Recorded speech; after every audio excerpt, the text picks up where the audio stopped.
মদ্ভক্তিরুত্তম ভেদ বাদ নিরস্ত করে যাহা তার নাম বিদ্যা। নিজ কর্মে যে দূরদর্শন সেটি লজ্জা। নিরপেক্ষাদি গুণই হচ্ছে শ্রীবাচ্য। সুখ দুঃখের চিন্তা না করাই সুখ, সুখের চিন্তা করাই দুঃখ, কাম সুখের অপেক্ষা করাই দুঃখ বিশেষ। যিনি বন্ধ মোক্ষবিদ তিনি পণ্ডিত, কেবল অক্ষরজ্ঞ ব্যক্তি পণ্ডিত নয়।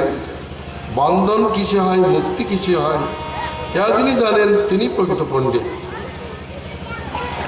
অন্যত্র বলছেন ধর্মাচরতি পণ্ডিত, যিনি ধর্মাচরণ করেন তিনি পণ্ডিত। কেবল অধ্যয়ন করেই তাকে পণ্ডিত বলা যায় না। মূর্খকে, যিনি দেহাদিতে অহংমম বুদ্ধি বিশিষ্ট, কেবল অক্ষরহীন ব্যক্তিকে মূর্খ বলা হয় না, কিন্তু এই প্রাকৃত দেহে অহংমমাদিযুক্ত ব্যক্তি মূর্খ। পথ কি? বেদই হচ্ছে প্রকৃত পথ। চিত্ত বিক্ষেপী উৎপদ, চিত্তের শান্তি সৎপথ। সত্যগুণের উদয়ী স্বর্গ, তমগুণের উদয়ী নরক স্বরূপ। আমি বন্ধু, আমি গুরুবাচ্য। এই শরীর দেহটাই হচ্ছে গৃহবাচ্য। গুণাঢ্য ব্যক্তি প্রকৃত আঢ্য। যিনি যথালাভে সন্তুষ্ট নহেন তিনি দরিদ্র। যথালাভে সন্তুষ্ট নয়। 10 টাকা দিয়েছে বলে আরো দেও, আরো দেও, ভালো নয়। এটা বলছে না, কবিতা গান করেছেন, এ জগতে হয় সেই বেশি চাই যার আছে ভরি ভরি। প্রায় সবই দরিদ্র। দরিদ্র রাজা হতে চাই, রাজা মহারাজ হতে চাই, মহারাজ ইন্দ্রত্ব লাভ করতে চাই, ইন্দ্র ব্রহ্মত্ব লাভ করতে চাই, ব্রহ্মা বিষ্ণুত্ব লাভ করতে চাই। অতএব এরা সকলেই দরিদ্র। যারা যথালাভে সন্তুষ্ট নহেন তারা সবই দরিদ্র। কৃপণকে যিনি অজিতেন্দ্রিয়, যার ইন্দ্রিয় জয় হয়নি তিনি কৃপণ। গুণে তিনি আসক্ত নহেন তিনি ঈশ্বর, তিনি সমর্থ পুরুষ। উদ্ধব, গুণ দোষ দৃষ্টি করাটাই দোষ, আর গুণ দোষে দৃষ্টি না করাটাই গুণ। কারোর দোষ গুণ না দেখাটাই গুণ। উদ্ধব সংশয়ে পড়ে গেলেন, বললেন কৃষ্ণ তো বেদেই তো বলেছেন এটাই গুণ এটা দোষ। এই যে দোষ গুণ বিচার আমরা কি করতে পারি? শাস্ত্রই তো বলেছেন অন্যত্র ময়লায় হাত দিলে আমরা স্নান করি, কিন্তু গোবরে হাত দিতে আমাদের কোনো ঘৃণা হয় না। শিবলিঙ্গ ধৌত জল খেলে তার কোনো বিকার হয় না, কিন্তু অন্যত্র লিঙ্গ ধৌত জল খেলে বিকার তো হয়। বলছে এই বিধান তো আপনার শাস্ত্রেরই বিধান। দোষ গুণ তো শাস্ত্র থেকে এসেছে, আমরা কি জানি? ভগবান বললেন দেখো এই সংসারে আমি 3টি যোগের কথা বলেছি ত্রিবিধ প্রকৃতির লোকের জন্য, তাদের শ্রেয় লাভের জন্য আমি 3টি যোগের কথা বলেছি, জ্ঞানযোগ, কর্মযোগ এবং ভক্তিযোগ। যারা ভোগে নির্বিন্ন, ভোগে অনাসক্ত, জ্ঞানী তাদের জন্য জ্ঞানযোগ। যারা ভোগাসক্ত তাদের জন্য কর্মযোগ। যারা ভোগীও না ত্যাগীও না এমন ব্যক্তি, আমার কথাই শ্রদ্ধালু, তাদের জন্য ভক্তিযোগ। কথাটা বুঝতে হবে। নির্বিন্নানাং জ্ঞানযোগ নাশিনা, যারা ভোগে নির্বিন্ন, ভোগ থেকে বিরক্ত, তাদের জ্ঞানীদের জন্য জ্ঞানযোগ, ভোগীদের জন্য, কামীদের জন্য কর্মযোগ। আর যদিচ্ছা করবে আমার কথাই শ্রদ্ধাপ্রাপ্ত, সংসারে বিরক্ত না, অত আসক্ত না, তাদের জন্য ভক্তিযোগের ব্যবস্থা। যে কাল পর্যন্ত আমার কথায় শ্রদ্ধা না হয়, কর্মে দূরদর্শন না হয়, সে কাল পর্যন্তই কর্ম করবে। সাধর্মস্থ ব্যক্তি আমার কর্ম করতে করতে নির্গুণতা প্রাপ্ত হয়। দেখো, স্বর্গীয়গণও এই মনুষ্য শরীর প্রার্থনা করে, নারকীগণও এই মনুষ্য শরীর প্রার্থনা করে, কিন্তু লোক কখনো অন্য কিছু প্রার্থনা করিবে না। জানিবে এই সংসার বৃক্ষ কাল দ্বারা, কালখড়গের দ্বারা ছেদিত হচ্ছে, আর এই সংসার বৃক্ষে জীবাত্মা পরমাত্মা পক্ষী দ্বারা বাস করিতেছে। তারা কি করে?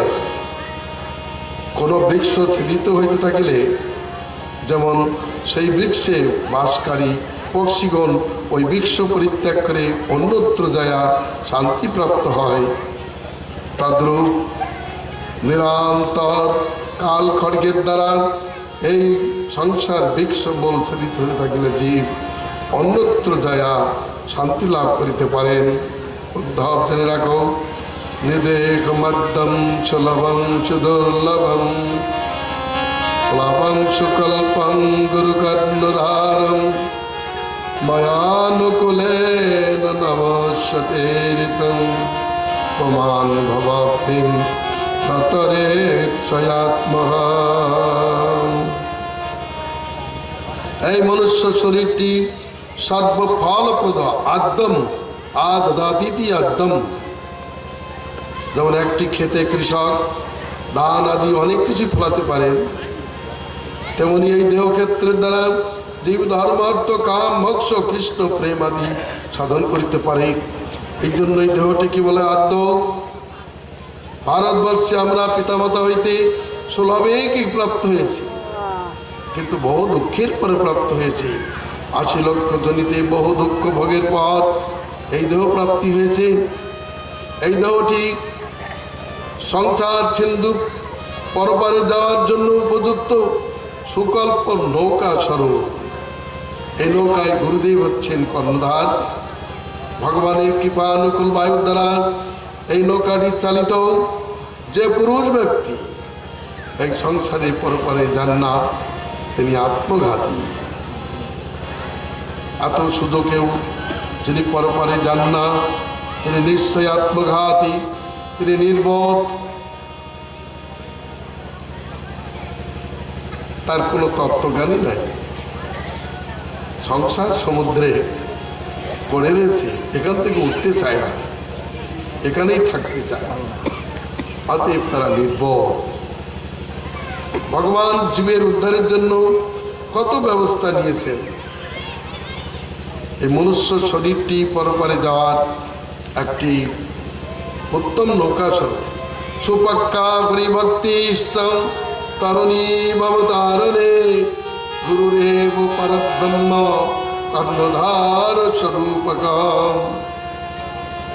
শাস্ত্রে বলেছেন সুপক্কা হরিভক্তি সংসার সিন্ধু তরণে উপযুক্ত নৌকা স্বরূপ, এবং গুরুদেব পরব্রহ্ম স্বরূপ, তিনি কর্ণধার স্বরূপ। কর্ণধার বিনা নৌকা যেমন পরপারে যায় না, গুরু চরণাশ্রয় বিনা কোনোদিন কেউ পরপারে যেতে পারে না। আজকাল অনেকে ভাবনা করেন, আরে হরিনাম করতে হবে তো গুরু চরণাশ্রয়ের কি প্রয়োজন? হরিনাম তো সকলেই করছে। দীক্ষা পুরস্কারাদি অপেক্ষা না করে জিহ্বা স্পর্শে আচণ্ডালে উদ্ধারে, তাহলে গুরুচরণ আশ্রয়ের কি প্রয়োজন? শ্রী জীব গোস্বামীপাদ ভক্তি সন্দর্ভে তিনি জানিয়েছেন, শ্রুতিস্তুতির মাধ্যমে, যেমন বণিক নৌকায় চড়িলেও কর্ণধারবিহীন তার নৌকাখানি পরপারে যেতে পারে না, সেই মাছ নদীতে বিপন্ন হয়ে যায়। তদ্রূপ গুরুচরণ আশ্রয় কি প্রয়োজন? ইহাই অবজ্ঞা বিশেষ। গুরুচরণ আশ্রয় বিনা কেউ পরপারে যেতে পারে না। ভগবান পর্যন্ত তিনি জগতে এসে গুরুচরণ আশ্রয়ের প্রয়োজনীয়তা জগৎজীবকে শিখিয়েছেন। গুরু কৃপাই তো সব কিছু লাভ হবে। মোক্ষমূলং গুরু কৃপা। যস্য প্রসাদাৎ ভগবৎ প্রসাদ, তাহলে গুরুকে অবজ্ঞা করা যাবে না। অতএব গুরু কর্ণধার প্রাপ্ত হয়েও ভগবানের কৃপানুকূল বায়ু দ্বারা চালিত এই যে ভারতবর্ষে মনুষ্য শরীর রূপ নৌকা, একে পরপারে নিয়ে যেতে হবে। যিনি যান তিনি বুদ্ধিমান, তিনি ধন্য, তিনি কৃতার্থ। যিনি যান না তিনি আত্মঘাতী, তিনি যেন নিজেকেই হত্যা করিয়া থাকেন। সেই উদ্যোগ, মনের যে সংগ্রহ, সেইটি যোগবাচ্য। সমস্ত বিষয় থেকে মন তুলে আমাতে দাও। ময়ী এব মনাধস্য, ময়ী বুদ্ধি নিবেশয়, নিবেশিষ্যসি ময়ী এব অত উদ্ধম ন সংশয়। গীতাই বলেছেন, ভাগবত বলেছেন। দেখো, যদি কোনো যোগী, ভক্ত যোগী কর্ম করতে করতে বিঘরিত কর্ম করে, তাহলে যোগের দ্বারাই তার সেই পাপ বিনষ্ট হয়ে যায়। নিজ অধিকারী নিষ্ঠা অতিরিক্ত কিছু করিবে না। উদ্ধব প্রশ্ন করেছেন, ভগবান আপনার কোথায় শ্রদ্ধালু, কর্মের থেকেও নির্ভেদ প্রাপ্ত, কিন্তু কাম ত্যাগ করিতে পারে না, ওই ব্যক্তির মঙ্গল কি করে হয়? তো ভগবান বললেন, দেখো ঠিকই আমার কথাই শ্রদ্ধা, আবার কর্ম বিষয়ে নির্ভেদ প্রাপ্ত হলো, কাম যে দুঃখের কারণ জানিয়াও ত্যাগ করিতে পারে না, সেই ব্যক্তি কি করবে? ওই নিন্দা করিতে করিতে ওই কাম সেবা করবে আর আমার ভজন করবে, কানবে, ভগবান কবে থেকে আমার মুক্তি দিবে? ও আমার যদি নরকে যেতে হয় তত আমি হরিভক্তি পরিত্যাগ করিব না। তত ভজেত মাং পীত শ্রদ্ধাল নিশ্চয়, দৃঢ় নিশ্চয়, কৃষ্ণ নিশ্চয় অবশ্য আমাকে কৃপা করিবেন।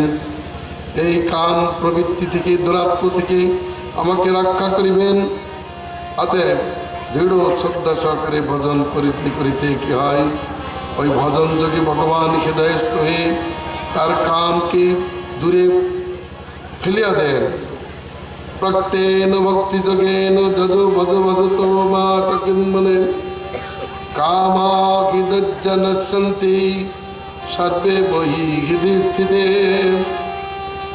কথার মধ্য দিয়ে কর্ণপথে ভগবান হৃদয়ে প্রবেশ করিয়া ওই ব্যক্তি চিত্ত হইতে কাম পরিত্যাগ করেন, পথ দূরে ফেলে দেন, আর ভগবত দর্শনাদি হয়। অতএব ওই ভগবত দর্শন হলে তার হৃদয় গ্রন্থি থাকে না, তার কর্মবাসনা ক্ষয়প্রাপ্ত হয় এবং সকল প্রকার সংশয় নষ্ট হয়। অতএব উদ্ধব, আমার প্রতি ভক্তিমান ব্যক্তির পক্ষে জ্ঞান বৈরাগ্য শ্রেয়স্কর না। তারা ভক্তি বলেই সব কিছু প্রাপ্ত হয়ে থাকেন। কর্মের দ্বারা, তপস্যা দ্বারা, জ্ঞান বৈরাগ্য দ্বারা, অন্যান্য ইতর সাধনার দ্বারা যা কিছু লভ্য হয়, আমার ভক্ত আমার ভক্তি যোগে তৎ সব কিছুই প্রাপ্ত হয়ে থাকে। যদি তারা স্বর্গ বা মোক্ষ বা আমার ধাম প্রার্থনা করেন, তাহাও প্রাপ্ত হয়ে থাকেন। আমার একান্ত ভক্তগণ আমার পাপ কর্ম সেবা বিনা মোক্ষাদি কিছুই প্রার্থনা করে না। অতএব আমার একান্ত ভক্তগণও গন্ধচির অতীত হয়ে যান, কারণ যারা আমাকে প্রাপ্ত হয়েছে তাদের গন্ধর বিচার করা উচিত নয়। বিচার করলে কি হবে? কোনো ফলই প্রাপ্ত হওয়া যাবে না। এভাবে ভগবান ভক্তি যোগের শ্রেষ্ঠতা গান করলেন। ভজন করতে করতেই কাম চলে যায়, ভজন না করলে কাম যাবে না। শ্রদ্ধা চিহ্নত শ্রদ্ধা নিত্যং কিনতস্য সচেষ্টিতম নাতি দীর্ঘেন কালেন ভগবান বিশতে হৃদি। শ্রদ্ধার সহিত শ্রবণ কীর্তন করিতে করিতে অল্পকালের মধ্যে ভগবান হৃদয়স্থ হন। আর ভগবান হৃদয়স্থ হলে ওই হৃদয় থেকে কাম আদি দূরে চলে যান, সে শান্তি লাভ করে। অতএব কাম ধর্ম থেকে মুক্তির একমাত্র উপায় কামদেবের সেবা করা। যারা কাম বশ হয়ে পড়েছেন তারা কামদেবের সেবা করিবেন। মদন গোপালের উপাসনা করিলে মদনের হাত থেকে রক্ষা পাবেন, যাই সিদ্ধান্ত। কিন্তু প্রত্যেন ভক্তিযোগেন, ভক্তিযোগ, তীব্র ভক্তিযোগ। কাঁদিতে কাঁদিতে কেন্দ্রে বলে, ওই কৃষ্ণ আমি তব দাস, তোমার চরণ চারি হইল সর্বনাশ। ভগবান কবে এই কাম ধর্ম থেকে মুক্তি দিবে? কামে মোর হত চিত, নাই জানে নিজ হিত, মনের না ঘুছে দুর্বাসনা, মরে না তঙ্গি করু, তুমি বাঞ্ছা কল্পতরু, করুণা দেখো সর্বজনা। নরোত্তম ঠাকুর এইরূপ প্রার্থনা করেছেন। এরপর বিংশ অধ্যায়ে শুদ্ধি অশুদ্ধির বিচার বলেছেন। ভগবান বলেছেন, আমার ভক্তি জ্ঞান বৈরাগ্য ধর্মী যারা অনভিজ্ঞ, যারা সংসার মার্গে বিচরণশীল, তাদের জন্য আমি কিছু শুদ্ধি অশুদ্ধির বিচার দিয়েছি। শুদ্ধা শুদ্ধি বিধিয়ে তো সমানেশ্বরী বস্তুষু, দ্রব্যস্য চিকিৎসার্থম গুণদোষ সুভাষম, ধর্মার্থম ব্যবহারার্থম দত্তার্থমিতি চানগম। ধর্মার্থে শুদ্ধা শুদ্ধির বিচার, আর ব্যবহারার্থে গুণ দোষের বিচার, দেহযাত্রাদি নির্বাহার্থে শুভাশুভ বিচার আমি দিয়েছি। আমার ভক্তিযোগী যারা অনভিজ্ঞ তাদের জন্য ব্যবস্থা, আর যারা আমার ভক্তিযোগী অভিজ্ঞ তাদের সমস্ত তিথি শুদ্ধ, সব সময় তাদের যাত্রা। তারা ভগবানের কাছে যান, তারা তিথি নক্ষত্রের অপেক্ষা করেন না।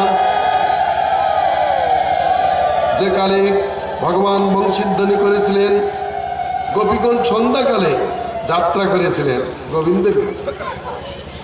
কই তারা তিথি নক্ষত্রের দিকে যান নাই, গোবিন্দের কাছে যেতে হবে। অতএব তিথি নক্ষত্রের অবস্থা নাই, কোনো ব্যবস্থা নাই। গোবিন্দর কাছে গেলেই সব পূর্ণ, অপেক্ষায় থাকে না। কারণ প্রিয়তমের কাছে যেতে গেলে পূর্ণ। কিন্তু এই প্রিয় বিচার যার মধ্যে নাই, সে নানা তিথি বিচার করতে থাকে, নানা কাজ করতে থাকে, নানা কাজ করতে থাকে। চিন্তা করে আজকে যাবো না, আজ তিথিটা ভালো না, পরশু তিথিটা ভালো। এর দ্বারা ঈশ্বরের প্রতি তার আকৃষ্টির পরিচয় পাওয়া যায় না। দেখো, এই জগতে যে সমস্ত দেশ কৃষ্ণসার যুক্ত, সেই দেশই পবিত্র। কৃষ্ণসার যুক্ত হলো, কৃষ্ণসার হরিণ চলে যে দেশে, সে দেশ পবিত্র। আর কৃষ্ণসার হরিণ চলিলেও সবীর ও কিকর দেশ অপবিত্র দেশ। দ্রব্যের দ্বারা দ্রব্যের শুদ্ধি আবার অশুদ্ধির বিচার দিয়েছেন। অমৃতাদি দ্রব্য জলের দ্বারে শুদ্ধ হয়, কখনো কখনো বা সূর্যের আলোকে শুদ্ধ হয়। যেমন এই সমস্ত সুতির বস্ত্র ধৌত করলে শুদ্ধ হয়, আর তুলার বস্ত্র সূর্যের আলোকে ধরলেই শুদ্ধ হয়। কখনো ব্রাহ্মণের বাক্যে শুদ্ধ হয়। স্নান, দান, তপস্যা অবস্থা বিশেষে শুদ্ধ হয়। ভূমি কর্ষণ করলে শুদ্ধ হয়, দান দিলে দ্রব্য শুদ্ধ হয়, তপস্যা করলে মন শুদ্ধ হয়, আত্মবিদ্যার দ্বারা আত্মা শুদ্ধ হয়, মন্ত্রে পরিজ্ঞানী শুদ্ধি, কর্মশুদ্ধি ভগবানে অর্পণ করলেই কর্মশুদ্ধ হয়। কর্ম শুদ্ধ নয়, কিন্তু ভগবানে অর্পিত হলেই তা শুদ্ধ হয়। অতএব এইভাবে শুদ্ধাশুদ্ধির বিচার দিয়েছে, শক্তি অশক্তির বিচার দিয়েছে। যেমন কোনো দরিদ্র ব্যক্তি চন্দ্র সূর্য গ্রহণকালে যে অন্ন সেগুলি খায়, তাদের পক্ষে ওটা দোষ নয়। কিন্তু ধনীর পক্ষে চন্দ্র সূর্য গ্রহণকালীন অন্ন ভক্ষণাদি নিষিদ্ধ। তেমনি কোনো ব্যক্তি অসুস্থ, তার পক্ষে শুদ্ধাশুদ্ধির বিচারে বিশেষ কিছু ধ্যান দেওয়া যাবে না। কখনো বা দেখ গুণ দোষের হয়, কখনো বা দোষ গুণে পরিণত হয়। সন্ন্যাসীর পক্ষে স্ত্রী সংঘাতি দোষের, কিন্তু গৃহস্থের পক্ষে স্ত্রী সংঘাতি গুণের। এভাবে কোনো কাল সুখের হয়, কোনো কাল দুঃখের হয়, কখনো দোষ হয়, কখনো গুণ হয়। যেমন দেখা যায় পাপাচারণ হয়ে যায়। মুনিজি সত্যবাদী, সত্য কথা বলে তিনি পাপী হলেন। একসময় মুনি নিজের আশ্রমে তপস্যা করিতেছেন। একটি ব্যাধ হরিণকে আক্রমণ করিল। হরিণটি ওই ঋষির আশ্রমে পলাইল। ব্যাধ আসিয়া বলিলেন, ঋষিবর, আপনার আশ্রমে হরিণ আসিয়াছে কি? তিনি বলিলেন, আসিয়াছে। ব্যাধ হরিণকে প্রাণান্ত করিল। তাতে ওই সত্যবাদী ঋষির পাপ হইল। একটা প্রাণীর প্রাণ বাদ হয় দোষ হল, তাকে রক্ষা করাটাই ধর্ম। অতএব এখানকার সত্য কথা পাপে পরিণত হল। সত্য কথায় তার উদ্ধার হলো না, তার পাপ হলো। অতএব প্রাণ সংকটে মিথ্যা কথা বললেও সেটা সত্যের মতো কাজ করে।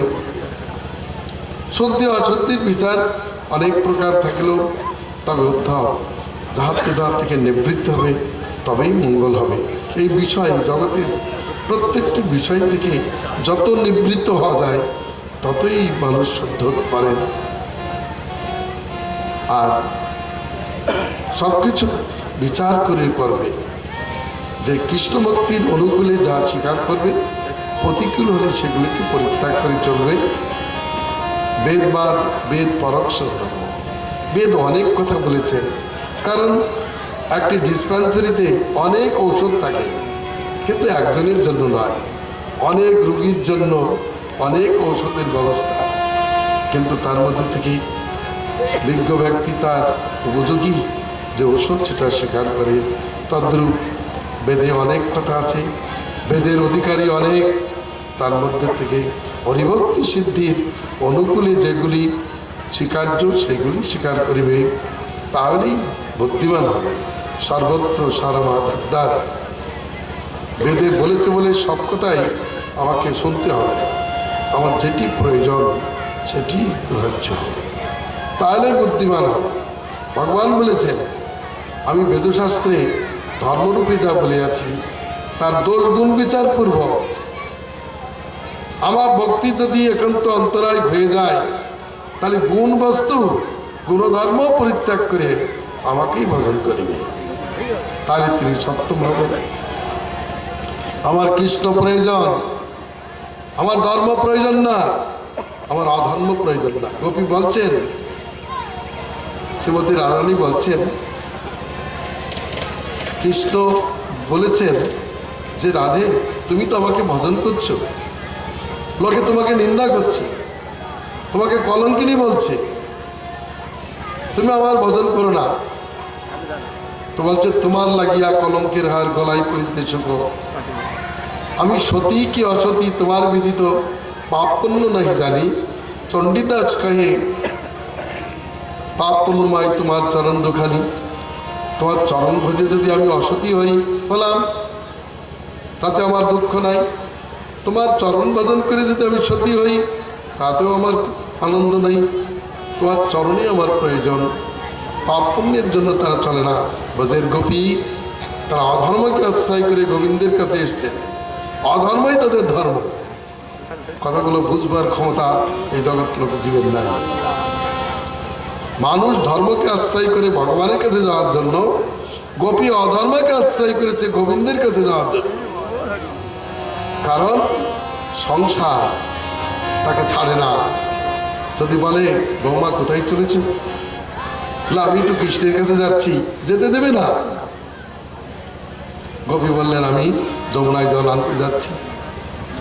যমুনায় জল আনতে যাওয়ার নাম করেই তিনি কৃষ্ণের কাছে উপস্থিত হন। অতএব তারা ধর্মের সেবক না। একটা কথা বলেছেন বিল্লমঙ্গল ঠাকুর, ভক্তি স্থিরতরা ভগবান যদি দৈবেন ন ফলতি দিব্য কিশোর মূর্তি মুক্তি স্বয়ং মুকুলিতাঞ্জলি সেবতী আসমান ধর্মার্থ কাম গত সময় প্রতীক্ষা। হে কৃষ্ণ, তোমার প্রতি যদি নিশ্চলা ভক্তি থাকে, তোমার কিশোর মূর্তি যদি একবার দৃষ্টিপথে আসে, তাহলে ধর্ম অর্থ কাম মোক্ষ তাদের সব ব্যক্তিকে সেবা করবার জন্য দ্বারে অপেক্ষা করে। এর দ্বারা দাঁড়াচ্ছেন কৃষ্ণ ভক্ত ধর্মের সেবক নয়, ধর্ম কৃষ্ণের ভক্তের সেবক। মানুষ ধর্মকে সেবা করে সুখী হওয়ার জন্য, সেই ধর্ম সেবা করে গোবিন্দের ভক্তকে সুখী হওয়ার জন্য। কৃষ্ণ ভক্ত ধর্মের সেবক নহেন, তারা মোক্ষের সেবক নহেন, তারা যম নিয়মের সেবক নহেন, তারা গোবিন্দের সেবক। গোবিন্দের সেবক বলিয়া ধর্ম অর্থ কাম মোক্ষ তাদের সেবা করিতে থাকেন। উদ্ধব বললেন, ভগবান আচ্ছা বেদের প্রকৃত তাৎপর্য কি? বেদে তো কর্মকাণ্ড, জ্ঞানকাণ্ড এবং ভক্তিকাণ্ড আছে সত্য, কিন্তু এদের তাৎপর্য কি? এই বেদের প্রতিপাদ্য কে, কি বুঝতে পারছি না। কিং দত্তে কিমা তষ্টে কিমা নিদ্য বিকল্পেত ইত্তৎসাখিদেয়ং লোকে নন্ন মদ্ভেদ কর্ষণম। হে উদ্ধব, কর্মকাণ্ডে বিধিবাক্যে, দেবতাকাণ্ডে মন্ত্রবাক্যে কি প্রকাশিত এবং জ্ঞানকাণ্ডে নিষেধ বাক্যে কোন বস্তু উল্লেখিত আছে, ইয়া একমাত্র আমি জানি, অন্য জানে না। আমি বলছি যে মাং দত্তে অভিদত্তে মাং, বেদ বচনগুলি কর্মকাণ্ডে বিধিবাক্যে আমাকেই ধারণ করে, দেবতাকাণ্ডে মন্ত্রবাক্যে আমাকেই প্রকাশ করে, জ্ঞান কাণ্ডে মায়াকে নিরাশপূর্বক আমাকেই স্থাপনা করে। এই পর্যন্ত বেদের অর্থ আমি জানি, অন্য জানে না। কিন্তু বেদ পড়ে মানুষ বুদ্ধিভ্রম হয়, তারা নানা দেবদেবীর উপাসনা করতে থাকে। বেদে রামায়ণে চৈব পুরাণে ভারতে তথা আদাবন্তে চ মধ্যে চ হরি সর্বত্র গীয়তে সর্বস্ব বেदैरहमेव वेद्यं বাসুদেব পরা বেদাং। বেদগুলি বাসুদেব পরায়, দেব পরায়।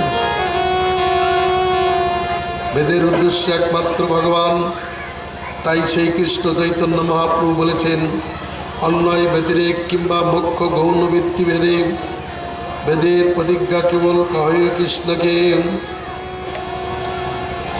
কৃষ্ণ বিনা বেদের উদ্দেশ্য বিষয় নাই।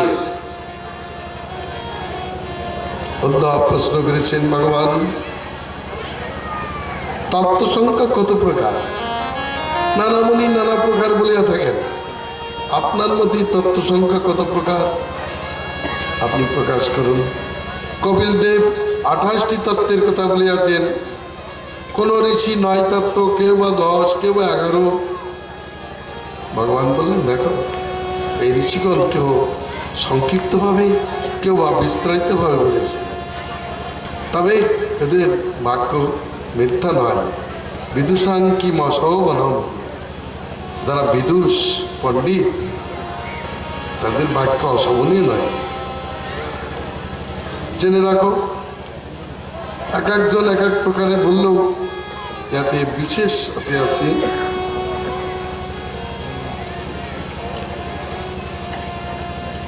কৃষ্ণমতে তত্ত্ব সংখ্যা 28টি, অর্থাৎ মহত্তত্ত্ব, পঞ্চভূত, পঞ্চ কর্মেন্দ্রিয়, পঞ্চ জ্ঞানেন্দ্রিয়, পঞ্চ তন্মাত্রা, মন, বুদ্ধি, চিত্ত, অহংকার, আত্মা, পরমাত্মা এবং কাল। এটা বুঝতে কষ্ট, কারণ আপনারা এর আগে হয়তো শোনেন নাই, এর আগে হয়তো আপনারা ভাগবত শুনেছেন, কিন্তু একাদশ স্কন্ধের কথা শুনেন নাই। অনেক ভাগবত পাঠক দশম স্কন্ধের কথা বলে তারা চলে যান, সুখ বিদায়ে চলে যান। একটু শুনুন, শুনতে সত্যি ভালো লাগবে। যদি আপনারা আরো বেশি কিছু শুনতে চান তাহলেও ভগবানের কৃপা হলে আবার এখানে আলোচনা করব। তবে হঠাৎ করে একবারেই বিষয়টা আয়ত্ত করা যায় না, প্রথমে আগে দিগদর্শন হোক। কোন মতে তত্ত্ব 9 প্রকার: পুরুষ, প্রকৃতি, মহাতত্ত্ব, অহংকার, আকাশ, বায়ু, অগ্নি, জল, ভূমি। কোন মতে 11 প্রকার, কোন মতে 4 প্রকার। তোরা সংক্ষেপে বলেছেন বলে 4 প্রকার। কোন মতে 5 প্রকার, 6 প্রকার, কোন মতে 16 প্রকার, কোন মতে 13 প্রকার। এই যে বলছেন, এই তত্ত্বজ্ঞানের উদ্দেশ্য অনাত্ম পরিহার এবং আত্মস্বীকার। আত্মবস্তু কি? এই দেহটি 24 তত্ত্ব দ্বারা গঠিত। এই 24 তত্ত্বের মধ্যে যিনি আছেন, যার দ্বারা এই 24 তত্ত্ব ধৃত হয়েছে, সেই 25 তত্ত্ব হচ্ছে জীবাত্মা। আবার এই কাল দ্বারা চালিত, এর মধ্যে হচ্ছে পরমাত্মা, প্রকৃতি আছে। অতএব তত্ত্বগুলি এইভাবেই বলেছেন। তাছাড়া এই দেহের মধ্যে আছে 9টি অবস্থা। সেই অবস্থাগুলো নিষেক, গর্ভাধান, গর্ভ, জন্ম, বাল্য, কৌমার, যৌবন, মধ্য যৌবন, জরা, মৃত্যু। এগুলো হচ্ছে তত্ত্ব লক্ষণ। এই তত্ত্বগুলি, তত্ত্বজ্ঞান তো অবশ্য থাকা দরকার, কৃষ্ণ ভজনীয় বটে, কিন্তু তত্ত্বজ্ঞান না থাকলে আমরা অনেক সময় ভুল করে ফেলি। ফর্মুলা জ্ঞান না থাকলে যেমন অঙ্ক করা যায় না, তত্ত্বজ্ঞান না থাকলে আমরা ঠিক তত্ত্বে প্রতিষ্ঠা লাভ করতে পারি না। অতএব ভগবান এখানে তত্ত্ব সম্বন্ধে কিছু উপদেশ করেছেন। এই তত্ত্ব বলতে বলতে বলেছেন, জীবের যে কর্ম বিষয়ে নিতান্ত বিস্মৃতি, সেই একটা মৃত্যু সংখ্যা। আর যে কর্মে প্রবৃত্তি, সেটি হলো জন্ম লক্ষণ। দেহের অবস্থা চলবে, তবে জানবে মাথা ঘুরলে যেমন সব ঘুরছে বলে মনে হয়, তদ্রূপ এই দেহধর্মে জীব নিজেকে অনিত্য মনে করে। প্রকৃতপক্ষে জীবাত্মা অনিত্য নহে। হে উদ্ধব, সাধন করতে গেলে একটু সহিষ্ণুতার প্রয়োজন। ধীর স্থির না হলে সাধনে সিদ্ধি লাভ করা যায় না। এই জন্য আমি তোমার কাছে একটা ভিক্ষু গীত গান করব, যা শুনলে মানুষ সাধনে সাবধান হতে পারে। অবন্ধী দেশে এক বিপ্র ছিলেন, ধনাঢ্য কিন্তু কৃপণ। একটি কপাধ্যক্ষ, একটি কানাকড়িও তিনি ভিখারিকে দিতেন না, আত্মীয় স্বজনদের দিয়ে খাওয়াতেন না, কখনো পঞ্চদেবতার উদ্দেশ্যে কিছু যজ্ঞাদি অনুষ্ঠানও করিতেন না। তার স্ত্রী পুত্রাদি তার প্রতি অসন্তুষ্ট ছিলেন। বহু ধন ছিল, কিন্তু ধন কোনো ক্রমেই ব্যয় করিতেন না। এক সময় ওই বিপ্র কার্যান্তরে গেলে তার আত্মীয়গণ তার ঘরে ঢুকে তার ধন হরণ করল। কিছু ধন রাজপুরুষ নিল, কিছু ধন তার আত্মীয় স্বজনরা নিল। কার্যান্তর থেকে এসে দেখে তার গৃহের সমস্ত ধন লুট হয়ে গেছে। দর্শন করে বিপ্র দুঃখিত হলেন, চোখের জল ফেলতে লাগলেন। আমি অর্থ সংগ্রহ করেছিলাম, নিজের জীবন কি কত তাবিত করেছি, একটি অর্থ আমি নিজের জন্য ব্যয় করি নাই। আমি তো রেখেছিলাম যাদের জন্য, তারা তো আমাকে বুঝতে পারলো না। যাক, নষ্ট হয়ে গেলে খুবই দুঃখ প্রাপ্ত হলেন। বললেন, তা সত্য কথা, কঞ্জুসের ধন কোনো কাজেই লাগে না। প্রায় নার্তা কদর জানাম ন সুখায় কদাচন ইহো চাত্ম প্রতাপায় মৃতস্য নরকায়তম। কদর্যের ধন দ্বারা পরকে দুঃখ দিয়ে অর্থ সংগ্রহ করে, তাদের ধন ইহলোকে সুখের হয় না, নিজের ভোগের হয় না, মৃত্যুর পর নরকেরই কারণে হয়ে থাকে। ও এই যে ধনের প্রতি আসক্তি, সে আসক্তিটা কেমন না সুন্দর মুখে একটি স্মৃতিবিন্দু শোনা। এই ধনের প্রতি আসক্তি যশস্বীদের যশ হরণ করে, নিন্দনীয় করে। লোভ একমাত্র অল্প পরিমাণে থাকলেও তা মানুষের দোষের হয়ে থাকে। অর্থের সাধনে, সিদ্ধে, উৎকর্ষে, রক্ষণে, ব্যয়ে, নাশে, উপভোগে আয়াস, ত্রাস, চিন্তা, দুঃখ, ভ্রম এতগুলো যাতে হয়। আর এই অর্থ হইতেই কোনো প্রকার অনর্থের উদয় হয়। চৌর্য, মিথ্যা, মায়া, দম্ভ, কাম, ক্রোধ, অহংকার, ভেদ, বৈর, অবিশ্বাস, স্পর্ধা, তারপর মদ পান, অবৈধ স্ত্রী সঙ্গ, পশু হত্যা আর পাশা খেলা চলতেই থাকে। ও অতএব শ্রেয়র্থী ব্যক্তি দূর থেকে ওই অর্থরূপ অনর্থকে পরিত্যাগ করিবেন। এই অর্থের জন্য ভ্রাতায় ভ্রাতায়, পিতায় পুত্রে, স্বামী স্ত্রীর মধ্যে ভেদ, কলহ, এমনকি মৃত্যুদশা উপস্থিত হয়। হায় হায়, দেবদুল্লাহ মনুষ্য জন্ম লাভ করে যারা কেবল অর্থের সাধনেই ব্যস্ত, পরমার্থ সাধনে ব্যস্ত নহেন, তারা অধোগতি প্রাপ্ত হন। হায় হায়, স্বর্গ অপবর্গের দ্বার স্বরূপ এই মনুষ্য শরীর লাভ করে যারা কেবলমাত্র অর্থ সংগ্রহে ব্যস্ত, ভোগে প্রমত্ত, তারা কখনো মঙ্গল লাভ করিতে পারে না। আমি এ যাবৎকাল কেবল অর্থ সংগ্রহেই জীবনকে ব্যয়িত করেছি। জানি না আমি কোনো জন্মে কি করে মানুষ শান্তি লাভ করে। ধন বা ধনদাতা হইতে কি কোনো শান্তি লাভ হয়? কখনো হতে পারে না। তবে মনে করি ভগবান আমার প্রতি সন্তুষ্ট আছে, যার জন্য আমার এই দশা উপস্থিতি আছে। আমার এই যে নির্ভেদ, এইটি নৌকা স্বরূপ আমি এখন দুঃখের পরে পরে যেতে পারবো। এই নির্ভেদই আমার এই দুঃখের পরে পরে যাওয়ার উপায়।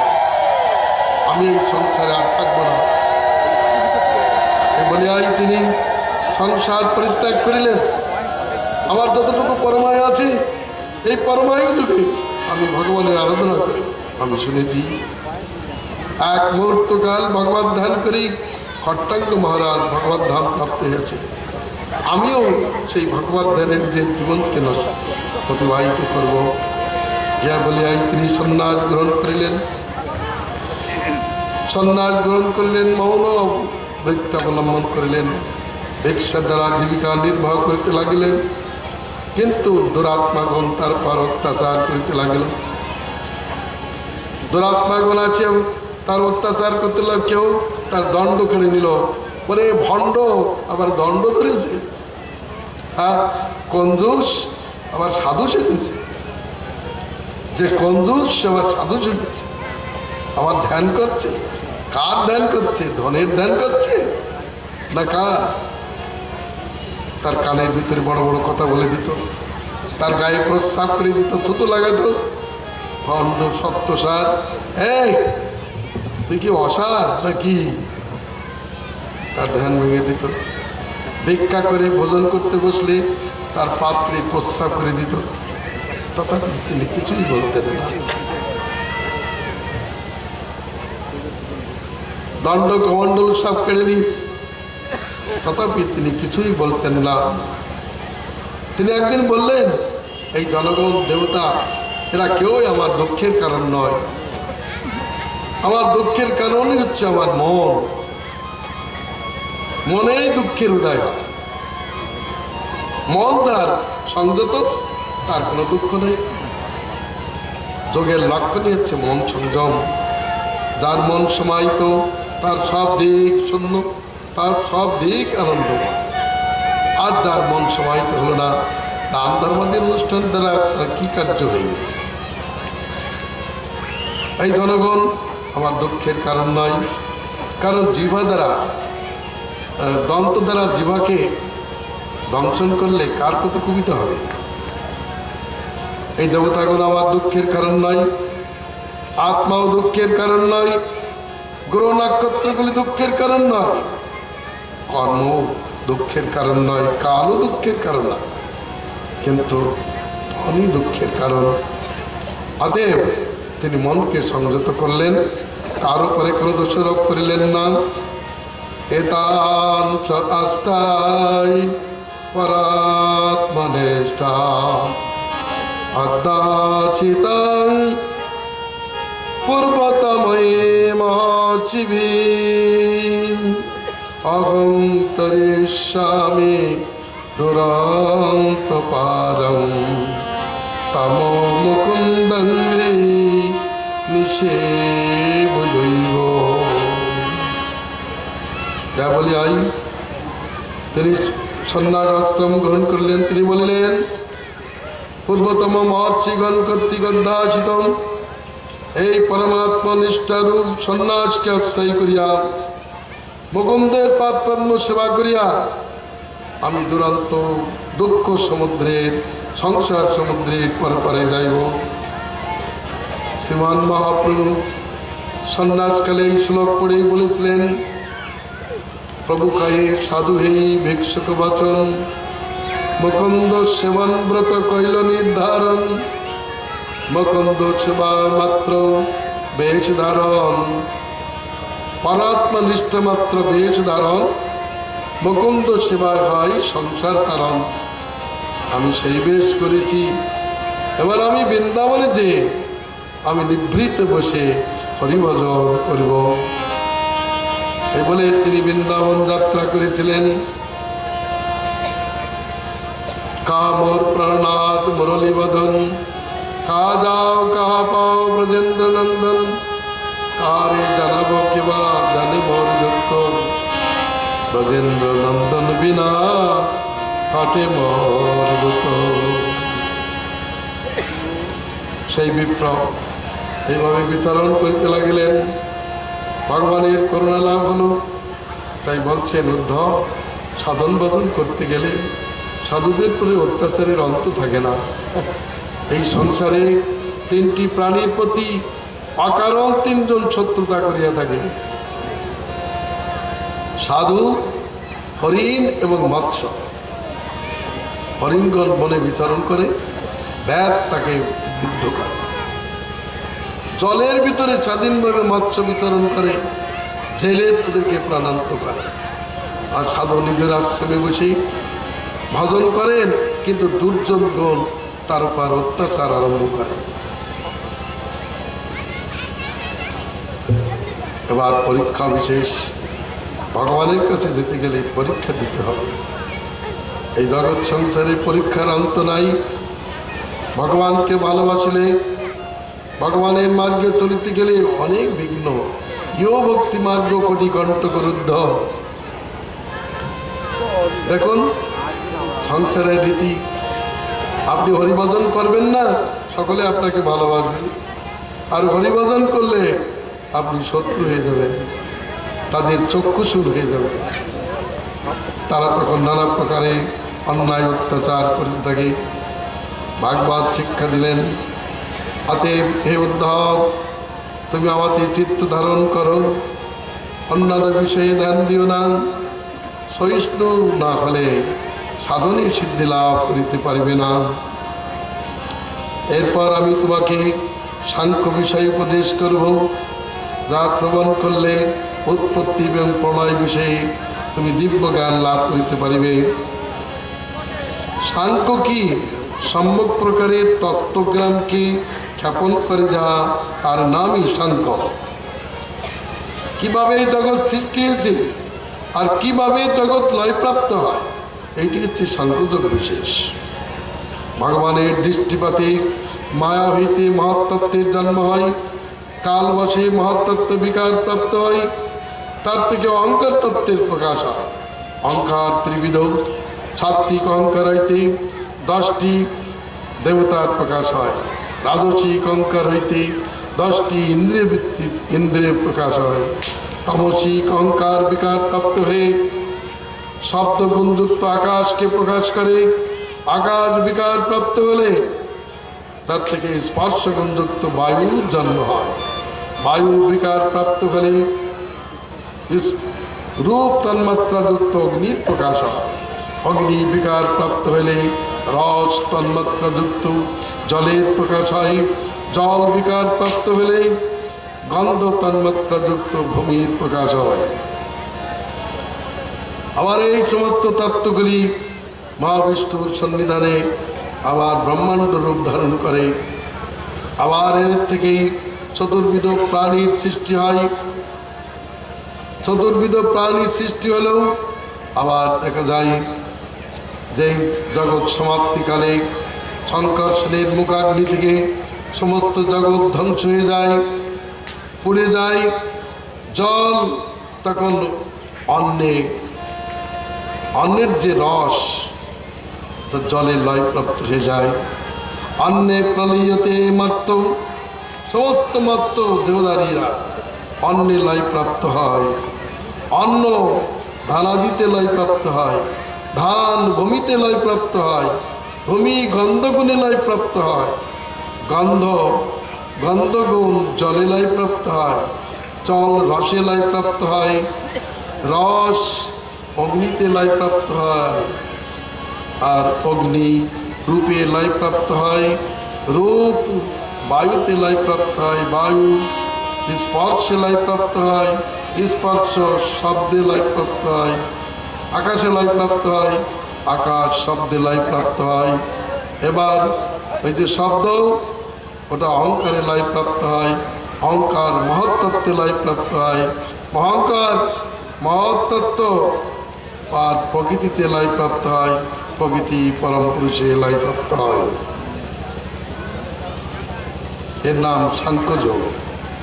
এইভাবে সৃষ্টি এবং প্রলয়।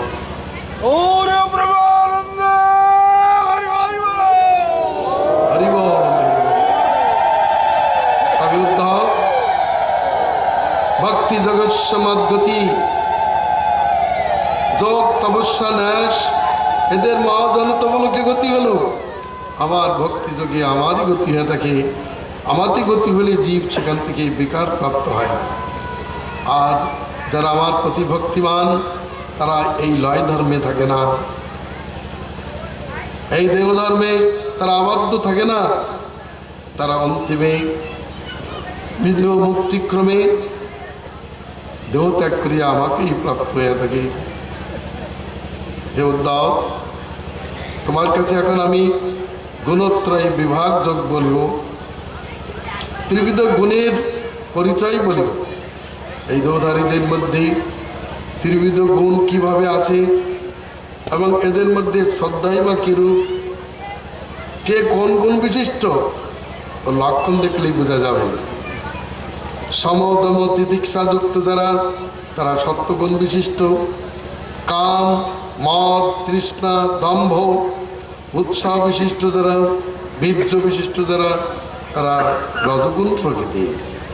ক্রোধ, লোভ, মিথ্যা, হিংসা, দম্ভ, ক্লোন, কলি, শোক মোহযুক্ত যারা, তারা সব তমসী। আবার এদের সন্নিপাত আছে, যেমন ধর্মে মতি, আবার ইন্দ্রিয় তর্পণে মতি। এরা মিশ্র গুণযুক্ত, ধর্ম করে আবার অধর্ম করে, ধর্ম করে আবার চুরিও করে, ধর্ম করে অধর্ম করে। এভাব দেখা যায়। আবার ধর্ম করে হিংসাও করে। তাহলে বুঝতে হবে যে সত্যগুণ আর তমগুণ তার মধ্যে প্রবেশ করেছে। ধর্ম করে স্প্রিয় অহংকার যুক্ত, কামনা বিশিষ্ট, সব সত্য এবং রজগুণ তার মধ্যে আছে। এইভাবেই সন্নিপাত তো থাকেই, অনেক সন্নিপাত।